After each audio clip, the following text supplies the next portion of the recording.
Isang Batanggenyong walang takot. Ay, pasok sa inyo, mga Walang kababayan. inuurungan.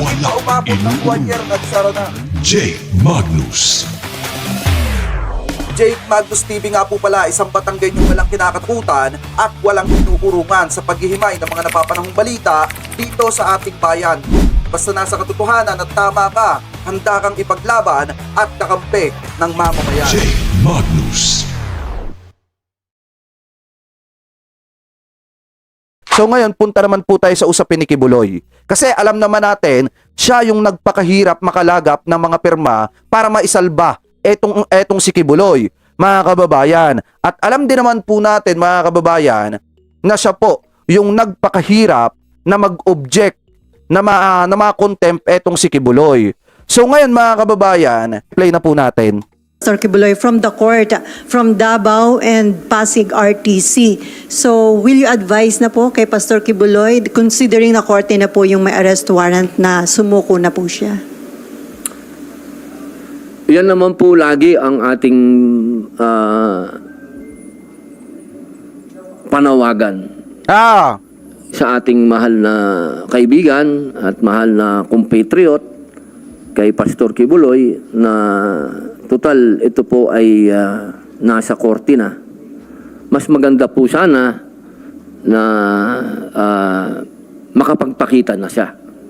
Para po, alam nyo kasi yung mga ganitong bagay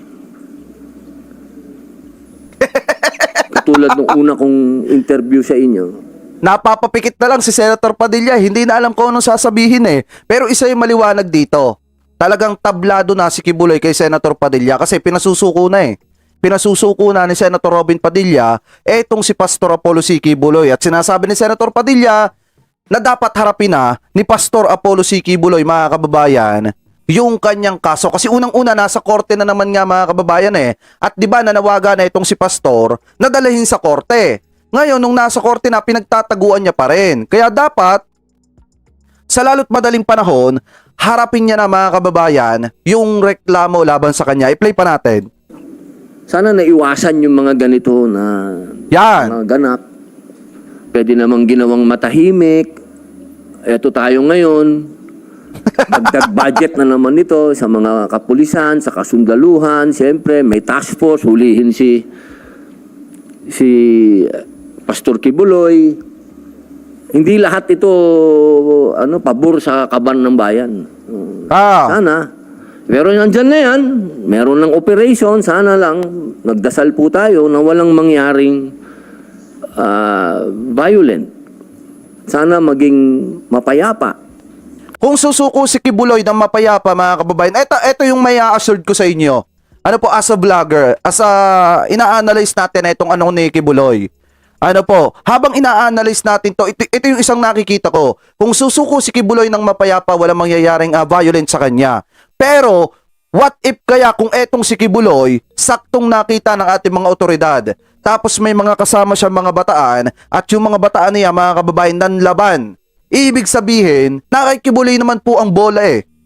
Kung siya ay susuko ng maayos, matiwasay, walang gulo na mangyayari. Pero kung sila ay magpupumilit na magtago at manlaban sa ating mga kapulisan, may gulo na mangyayari. At baka malaki pa ang posibilidad na humantong talaga doon sa sinasabi na bayolente nitong si Senator Padilla. Anyway, pagpatuloy pa natin. Kasi katulad ng sinabi ko nun, napakahirap na pagsamahin natin sa issue na to ang faith at politics. Ang hirap po niyan. Kumbaga, ang daming taong masasaktan dito sa issue na to. At pananampalataya yun. Mahirap tayong... Sino ba, mga kababayan, ang nagsama ng faith sa politics? Sino ba ang nagsama ng pananampalataya sa politics? Si Kibuloy. Bakit? Kung hindi nakialam si Kibuloy sa politika at kung hindi siya komento ng komento sa politika, mga kababayan, at kung hindi niya tinitira yung mga nasa politika, hindi siya malalagay sa ganyang klase ng sitwasyon na kung saan, mga kababayan, inuusig na siya ng Panginoon ngayon. Kasi unang-una, yung pananampalataya kasi dinala niya sa politika mga kababayan. Kung nanatili na lamang po siya sa pananampalataya, sa pagtuturo ng salita ng Diyos nang hindi nakakapang-abuso ng iba natin mga kababayang Pilipino, mga kababayan, hindi siya malalagay sa ganyang sitwasyon. Kaya lang naman naandyan siya sa kinalalagyan niya sa ganyang sitwasyon, hindi dahil sa politiko. Hindi dahil sa mga politiko, kung hindi dahil sa mga tao na inabuso po niya. Ibig sabihin, kaya siya nalalagay sa ganyang sitwasyon kasi nakakommit siya ng pagkakamali. Nakakommit siya ng isang krimen na ngayon ay pilit siyang pinapaharap sa korte para harapin yung krimen na ginawa niyang yon. Ano po, so anyway, ipagpatuloy pa natin. Maipit sa gitna pagka pinag-usapan ng pananampalataya. Sa totoo lamang po, inaantay po namin hanggang ngayon yung desisyon kung kailan kami makakapag-hearing patungkol po sa pagtanggal ng franchise ng SMNI. Hanggang ngayon, inaantay po namin ng desisyon kung kailan kami makapag-hearing. Kasi ang dami na po dyan, ang dami nang naging nagdikit, ano na siya yung kaso ni Pastor kasi domino na, umabot na hanggang sa SMNI, freedom of the press na. Isang programa lang yung sinasabi na nagkaroon ng pagmamalabis, pero yung buong istasyon ng tinanggalan, yung mga ganun ba? Asan ang due process na naman nun? Sa totoo lang po, napakadaming issue sana na pwede nating pag-usapan sa hearing, pero wala pa po, hindi pa na i-schedule lang. Asahan nyo na pag hiniring yung about sa SMNI mga kababayan, may kakampi na ang SMNI. Asahan nyo na. Hearing nito. Sir, may issues, no, yung kay Pastor. Yung mga nangyayari po sa kanya, do you believe that it is part of a political persecution? Oh, definitely. Definitely.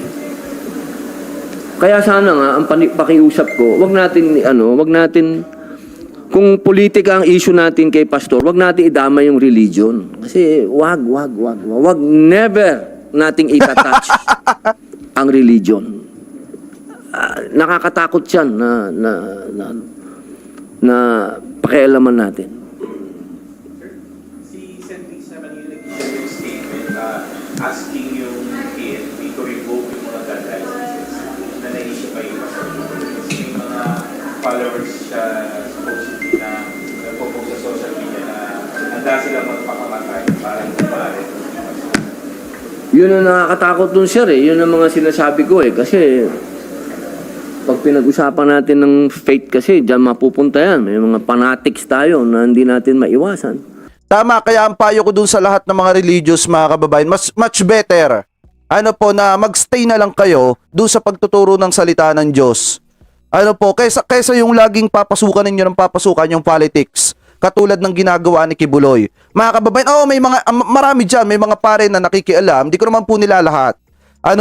Pero may mga pari po talaga na nakikialam sa politika. Kaya nga ang payo natin dito, much better dapat mag-focus na lang po kayo sa faith, sa pagtuturo ng salita ng Diyos, kaysa pumasok po kayo sa politika. Kasi yung politika, ibang usapin na po yun dun sa larangan na pinili po ninyo.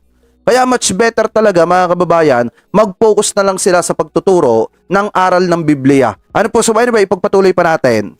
Pero hindi naman natin pwedeng panghawakan ng batas na porket identified kay Pastor, kakansilin na natin yung kanilang mga in-issue ng PNP. Wala naman silang kaso. Siguro, kasi dito sa bayan natin, hanggat hindi ka pa napapatunayan na may kasalanan, mahirap na sasabihin natin kansilahin kagad yung kanilang mga permit to carry o LTAP nila. Kasi kailangan may proseso din yun. Kailangan mapatunayan muna na sila ba may nagawang kasalanan. Kasi minsan yung mga ganun na ang hirap pare, napakahirap na parang kasi ako, nangyari sa akin yan, kinansila yung mga baril ko pare, na nung sumuporta tayo sa 2013 na gulo sa Lahad Datu. Openly, sumuporta tayo sa mga tausug. Ang nangyari sa akin doon, nakansila lahat yung... Hindi ko alam, biglang kinansila lahat yung yung permit to own, lahat yun. Kinansila. nagulat ako. Sabi ko, para naman yatang ang aking karapatan na nasagasaan yata. Pero ang nilabas nila, yung mga ex-convict, hindi pwedeng magbarel. Kaya wala akong nagawa. Dumating lamang yung aking absolute pardon, kaya ako nakakuha uli ng barel.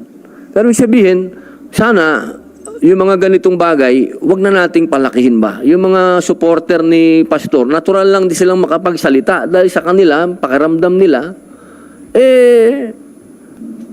naapi. Yung yung mga followers daw ni Pastor, natural lang daw makapagsalita ng hindi maganda.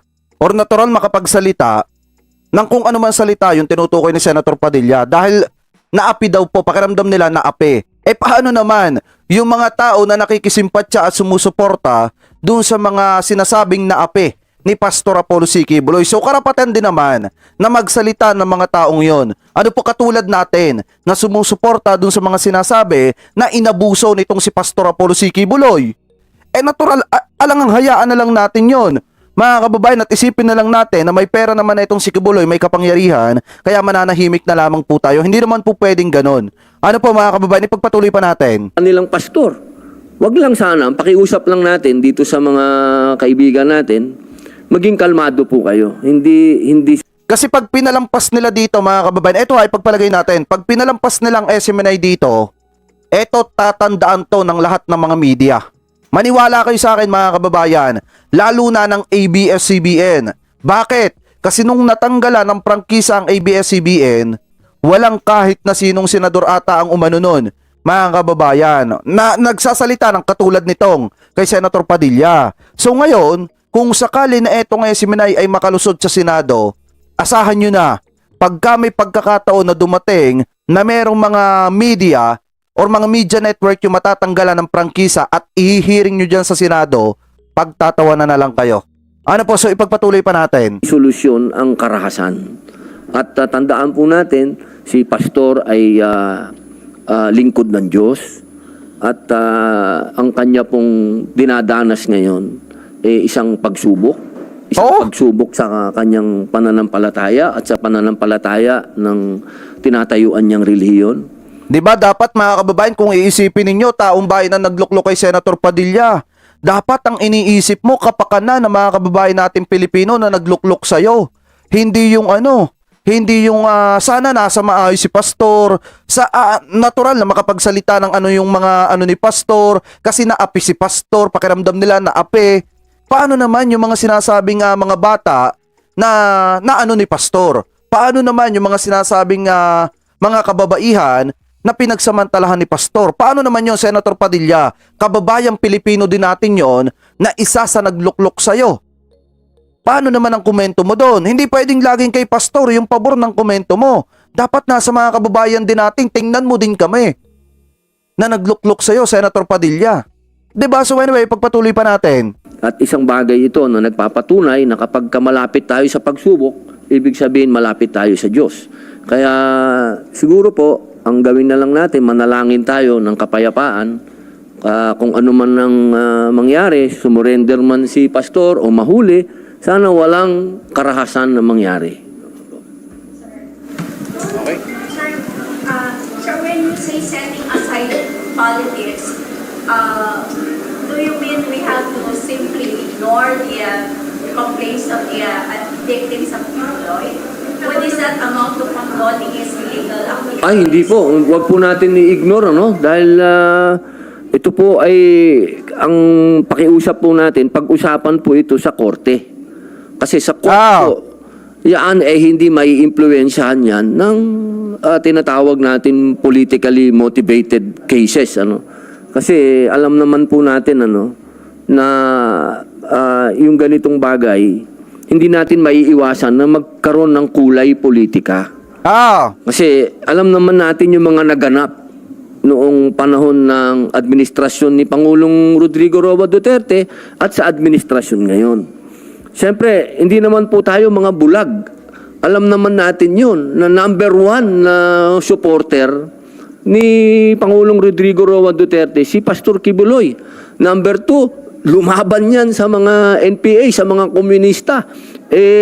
Hindi naman po natin maipagkakaila din na Oh, nasan yung video na nakikipaggera siya doon sa mga komunista, lalo na nung iso, nung Marawi?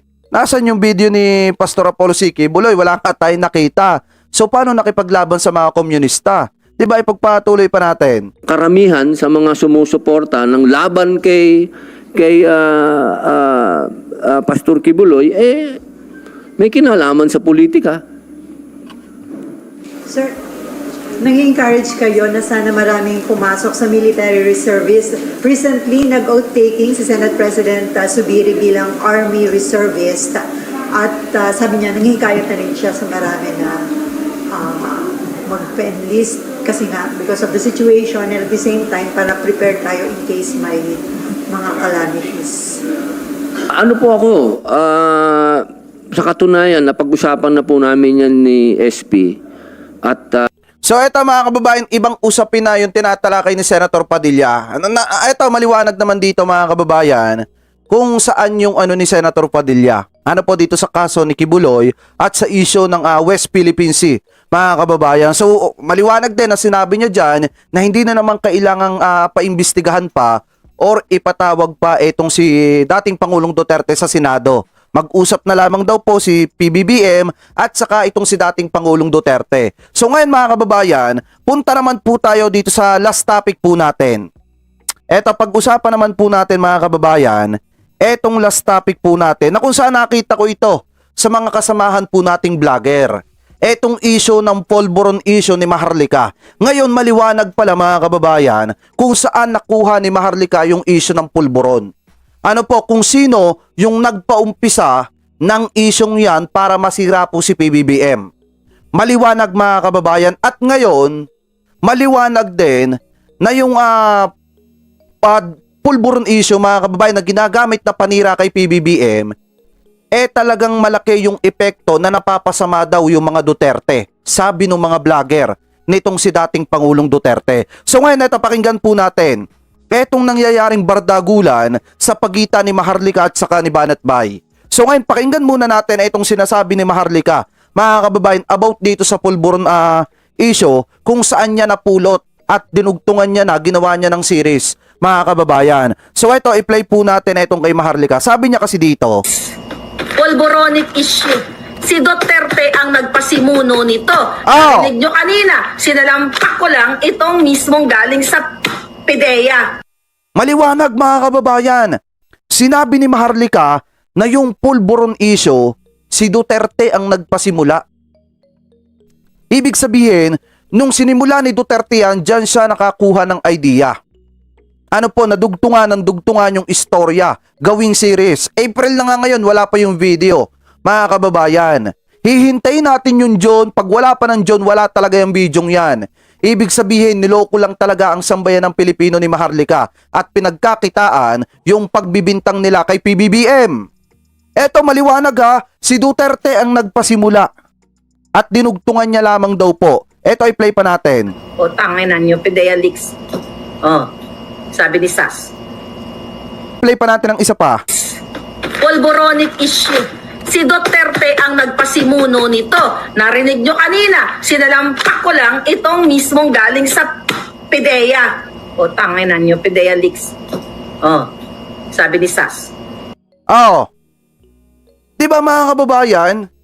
Kasi nga naman, nung nagbitaw si dating Pangulong Duterte, ito yung nakikita ko dyan talaga nung una. Gusto nilang patunayan na tama si Duterte. Kaya anong ginawa nila? Nag-imbento sila ng usaping lakwatsero mga kababayan para mapaniwala ang tao na may Polvoron video talaga. Hanggang sa dumating na dun daw sa kautek.com na andun daw yung video. Nung tiningnan dun, wala naman dun. Mga kababayan, hanggang sa dinugtungan na nila, kaya wag kayo maniniwala doon sa mga vlogger na sinasabi na sa kanilang title na Polvoron video ilalabas na. Polvoron video lumabas na. Polvoron video eto na. Fake news yan mga kababayan. Kasi eto maliwanag ang sinabi ni Maharlika dito. Mga kababayan, na kung saan sinasabi niya dito, wait lang, tanggalin ko lang muna itong studio, etong ano natin. Etong Windows natin, yan. Parang pangit pag tinanggal ko yung Windows. Wait lang, balik ko na lang pala. Taas ko na lang. Di ba mga kababayan, napakaliwanag. Palakihin ko nga para makita nyo nung kitang-kita ninyo. Kasi tatabunan natin yung Senate. Baka sabihin galing sa Senate yan. Ayan, ibababa ko lang ng konti para makita ninyo. Yan. Isa pa. Polboronic issue. Si Duterte ang nagpasimuno nito. Narinig nyo kanina, sinalampak ko lang itong mismong galing sa PIDEA. O tanginan nyo, PIDEA leaks. Tapos tingnan nyo to mga kababayan, etong isa pang nakita nating video na kung saan yung sinasabi ni Maharlikang yang kinukundina. Ano po, kinukundina ng kanyang mga kasamahang vlogger. Ano po, sinasabi na nakakapagpasama daw lalo sa imahe ni PBBM. Hindi nyo ba napapansin mga kababayan? Ngayon kasi, patapos na naman ang buwan. Siyempre, pababa na naman yung views ng mga vlogger. Ano ngayon ang malimit content ni Maharlika? About na naman sa pulburon. Sa pulburon video, pulburon letter, pulburon evidence, pulburon issue. Ginawa nga nilang series na hanggang ngayon hindi pa nila inilalabas yung video ng pulburon. Yun naman pala ang gusto nilang mangyari mga kababayan. Talagang tumugma yung pulburon issue ni Duterte na sinasabi ni Duterte na bumabatak si PBBM dun sa kanilang mga gagawing series mga kababayan. At ngayon nangyayari na. Kasi ang gusto nilang mangyari, hindi nila palalabasin na nagsisinungaling si Duterte. Mga kababayan. So ngayon, pakinggan po natin itong kay Banat Bay naman. Eto mga kababayan. Ako nga nagdududa eh. Nagdududa na baka Trojan horse yan eh. Minsan nagdududa ako eh. Na yung bumabanat ng mga chismis, yung mga biradang wala na sa hulog, baka wala yun eh. Nako! Tingnan ninyo. Oy, pakawala ka pala Maharlika. Ito tingnan ninyo maigi kung kayo ay mag-iisip ng malawak. Hindi kayo tanga at panatiko. Mag-isip kayo ng malawak. Mag-isip. Pansinin ninyo. Kahit mukhang nagtatagumpay yung vlogger na yon na nakasisira kay Marcos, bakit tuloy-tuloy ang pag-angat ng mga taong laban sa mga Duterte? Di ba mga kababayan? Kasi nga naman, kung mapapansin nyo, yung mga paninira kasi nila kay PBBM, sobrang irrelevant na. Kung titingnan po natin, yung pulburon issue, mag-iisang taon na ata yan mga kababayan, hanggang ngayon wala pa rin. Hanggang ngayon wala pa rin pulburon video. Pulburon issue meron, pulburon video wala pa rin. Mga kababayan, ngayon pakinggan pa natin, ito pang isang sinasabi nitong si Banat Bay. Nagtatagumpay kasi yung mga black propaganda against the Duterte. That's the truth. Na sana magbukas tayo ng pag-iisip natin at palitan kung ano man yung ginagawa ng iba dyan. May sabit talaga yung ibang gumagawa at bumabanat sa mga Marcos. Maliwanag, sinabi ni Banat Bay mga kababayan, na yung mga bumabanat at naninira kay PBBM about sa ipinagbabawal na gamot, about dyan sa mga pulburon bidyong yan, talagang may mga sabit yan. Hindi natin alam kung ano yung sabit na tinutukoy doon. Baka binayaran, baka naabutan ng pera para sirain si PBBM. Pero maliwanag yung sinabi dyan ni Banat Bay. Yung mga kasamahan ni Banat Bay, lalo na yung bagong recruit ni Banat Bay, na walang utak pagdating sa mga issue. Eto, kuhanin mo to, pick upin mo etong video ng kasamahan mo. Pinagsasabihan kayo na may mga sabit yung mga naninira kay PBBM. Bakit? Eto, i-play pa natin. Kaming mga banateros naninindigan na mali ang banat na yan pagdating sa droga. Hindi na ho magigising ang bawat Pilipino, idikdik nyo man ang idikdik yan droga sa ating Pangulo. Nakakasama lang ho yan sa mga Duterte. Ang dating, napakaaga pa, inaagaw na yung posisyon. Tama mga kababayan, kasi unang-una, tingnan nyo mabuti ha, lagi nilang idinidikdik kasi na adik si PBBM. Lagi nilang dinidikdik na bumabatak etong si PBBM, pero hindi naman nila mapatunayan. So ngayon, mga kababayan, kung titingnan nyo, mismong kinundina ni Banat Bay yung mga kasamahan niya na nagpapakalat ng fake news na bumabatak etong si PBBM. Mga kababayan, dapat banat bay kundinahin mo din yung dating TVJ Defender na bumabanat kay PBBM at sinasabi na bumabatak si PBBM at ilalabas nyo na daw yung video ng pulburon na hanggang ngayon wala pa. At pinapasakay nyo lamang po yung mga tao at ginagawa nyong tanga at uto-uto. Diba, maninira na nga lang kayo sa presidente natin yung hindi pa makatotohanan. Tingnan nyo naman mabuti mga kababayan. Parang napakatanga naman nung nag-isip ng plano para sirain yung presidente natin. Maninira na nga lang yung hindi pa kapanipaniwala. Saka ba naman yung isang tao na hindi, sabi nga ni Duterte, hindi makapatay langaw dahil sa sobrang kabaitan, mga kababayan, at hindi makakagawa ng kahit na anong problema, pagbibintangan yung bumabatak, pagbibintangan yung giyang na giyang sa ipinagbabawal na gamot. Di ba tanga yung nag-isip nung niyan? Yung nagplano para sirain si PBBM at ikonekta sa ipinagbabawal na gamot? Mahina ang kukote nung nag-isip. Mga kababayan, kaya nga kung titingnan ninyo, para lang mapatunayan na hindi nagsisinungaling si Duterte, gumawa ng samot-saring kwento na hanggang ngayon hindi mapatunayan. Kasi nga, tanga yun nagplano. Ano po para sirain si PBBM? Kung hindi ba naman tanga yan, droga, ibabato mo kay PBBM? Mismong yung sinusuportahan mo, sinabi, napakabait na tao ni PBBM. Diba mga kababayan, kahit si Roque nga, sinabi ni Roque, napakabait na tao ni PBBM. Kaya nga nahihirapan silang masira si PBBM eh. Kaya nga kahit anong porsyon nila, kahit anong force nila na magsagawa sila ng mga people's power dyan, hindi nila magawa. Kahit anong pagrarally ang gawin nila dyan, hindi nila mapababa ang ating presidente. Kasi nakasiksik sa isipan ng sambayan ng Pilipino na mabait yung presidente natin at hindi nagpapakita ng dahas. Lalo na ang tinitira mga kababayan, lalo na sa paglaban ng ipinagbabawal na gamot, yung mga ugat, sa madadalit salita, yung talagang mga drug lord mga kababayan at yung mismong pinagmumula ng problema. Hindi katulad nung panahon ni dating Pangulong Duterte na mga pocho-pocho lang. Diba? So sabi dito, magkano ang binayad sa na vlogger? Ewan ko sa kanila kung magkano ang binayad nila, pero nagbabaligtara na ngayon eh. Mga kababayan, yan o napakaliwanag naman. Masama yung ginagawa nila na tinitira nila yung presidente dahil sa pinagbabawal na gamot. Anyway, pagpatuloy pa natin. Maaawa lang sila ng maaawa kay Marcos dahil sa patuloy na pangbabanat ng ilan dyan na wala na sa lugar. Yun ang katotohanan.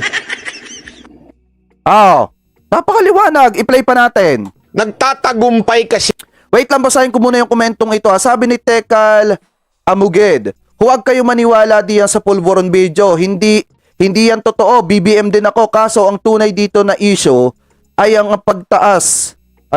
Pagtaas ng presyo. Kaya dapat kalampagin nyo ang gobyerno para patuloy tayong magsuporta kay PBBM. Alam nyo ma'am, hindi lang naman ikaw yung nakakaranas ng mataas na presyo ng bilihin. Kahit ako nakakaranas ako din ma'am, sa totoo lang.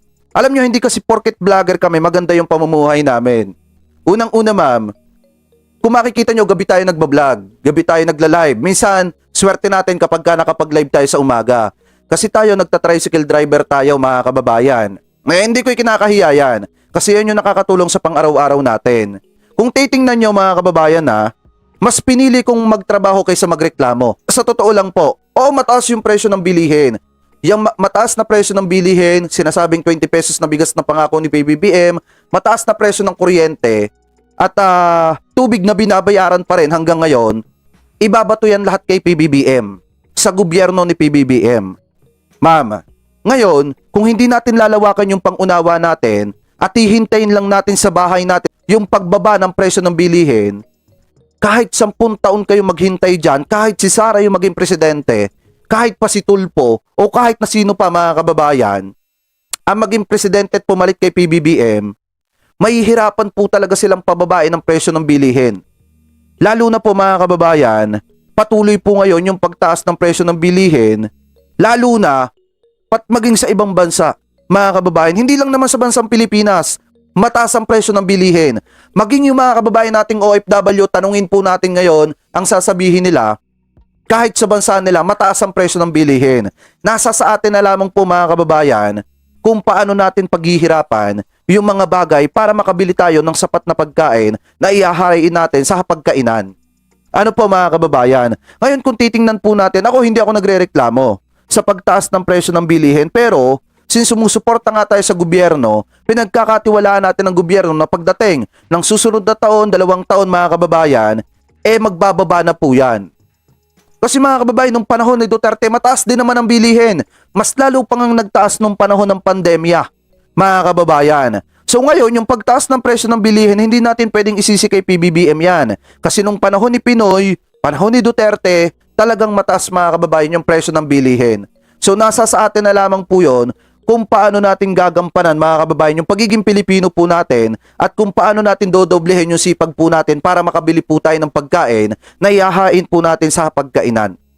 Mga kababayan, so gaya nga po na sabi ko sa inyo, gagamitin na pang-irrelevant doon sa issue ngayon, pantakip yung mataas na presyo ng bilihin. Dahil hindi ako magpapaka-ipokrito na sasabihin kung hindi tayo pilay sa pang-araw-araw dahil sa mataas na presyo ng bilihin. Pilay po tayo dyan mga kababayan kasi yan po yung basic needs po natin. Ngayon, mga kababayan, huwag nyo naman sanang hayaan na gagamitin yung isyong yan para mapagtakpan yung mas malaking problema. Ano po nakakaharapin ng ating bansa sa hinaharap. Isipin po nating mabuti, hindi lang po kayo yung nakakaranas ng mataas na bilihin. Kahit kami mga vlogger, kahit yung mga nasa gobyerno, nakakaranas din po sila ng mataas na bilihin. Ang ginagawa lamang po namin, sinisipagan lang po namin sa pang-araw-araw na pamumuhay at hindi lamang po kami puro reklamo. Ano po, sipag lang. Sipag lang at wag tayo laging nakatingala sa bahay, magtrabaho tayo. Mga kababayan, para tulungan yung ating sarili at para tulungan yung ating gobyerno. Ganun lamang naman po kasimple. Anyway, tanggalin muna natin to. Yan. So ngayon, ibalik natin itong kay Banat Bay. Ano ngayon, ulitin natin yung kay Banat Bay. I hope nasagot ko po kayo. Ano po, so ipagpatuloy pa natin. Yung mga black propaganda against the Duterte. That's the truth. Na sana magbukas tayo ng pag-iisip natin at palitan kung ano man yung ginagawa ng iba dyan. Hindi kaya mga kababayan, ito ay paraan ni Banat Bay ng unti-unting pagbitaw sa mga Duterte. Kasi siguro predictable na niya mga kababayan na ang ending nito talagang pag hindi tinigilan ng Duterte ang paninira sa ating gobyerno baka pulutin po sila sa kangkungan. Mga kababayan, iyan po yung nakikita ko po Kaya siguro ang ginagawa ni Banat Bay unti-unti na niyang pinapractice yung pagiging neutral muna sa ngayon. Tapos saka siya bibuelo at papasok sa mga loyalists. Parang ganon yung ginagawa niya. Anyway, pagpatuloy pa natin. May sabit talaga yung ibang gumagawa at bumabanat sa mga Marcos. Kaming mga banateros naninindigan na mali ang banat na yan pagdating sa droga. Hindi na magigising ang bawat Pilipino. Idikdik nyo man ang idikdik yan droga sa ating Pangulo. Nakakasama lang yan sa mga Duterte. Ang dating, napakaaga pa, inaagaw na yung posisyon. Maaawa lang sila ng maaawa kay Marcos dahil sa patuloy na pangbabanat ng ilan dyan na wala na sa lugar. Yun ang katotohanan. Maliwanag naman mga kababayan na yung pulburon issue, pulburon video, wala, burado na agad. Bakit? Kasi mismo sinabi ni Maharlika, yung pinanggalingan daw nung kwento ng pulburon video ay si Duterte. Tapos ngayon mga kababayan, sinasabi ni Banat Bay na yung ginagawang pag-atake dito kay PBBM gamit yung pulburon video ay hindi maganda. At nakakasama lamang po sa mga Duterte. Kasi pangit pong gamitin yung ganong klase ng pag-atake na sasabihin mo na yung isang taong matino ay gumagamit ng ipinagbabawal na gamot. Nakakasama po talaga yon mga kababayan. Kaya nga ngayon kung makikita ninyo kahit anong pag-atake nila about sa pulburon video, pulburon issue, kay PBBM hindi na pinapansin ng tao Kasi umay na po kami sa balitang yan. Sa totoo lang, ang gusto namin talagang pag-usapan dito, yung about sa issue ng West Philippine Sea. Na malaman namin yung totoong nilalaman doon. Pagkatapos ng issue ng West Philippine Sea, saka natin pag-usapan itong mga basic needs na sinasabi na pagtaas ng presyo ng bilihin at pagtaas na presyo ng kuryente. Tandaan nyo mga kababayan, once na matapos itong issue ng West Philippine Sea, tatalakayin natin yan sa inyo para mas maintindihan ninyo kung bakit mataas po yung presyo ng bilihin ngayon sa ibang bansa maging dito sa Pilipinas, mga kababayan. So ngayon, siguro mga kababayan, hanggang dito na lamang po muna tayo at pansamantala po muna tayo magpapaalam. Pero bago po tayo magpaalam mga kababayan, maraming salamat po sa lahat ng Team Replay na hindi po nakakalimutan na i-like po ito pong ating mga video. Maraming salamat din po sa lahat ng Team Replay na hindi po nakakalimutan mag-iwan ng inyong mga komento. Binabasa ko po yan mga kababayan, at maraming salamat po sa lahat ng Team Replay na hindi po nakakalimutan na wag i-skip yung ating ads at mag-like sa ating channel. Maraming salamat po. Ingat po kayo palagi. God bless po.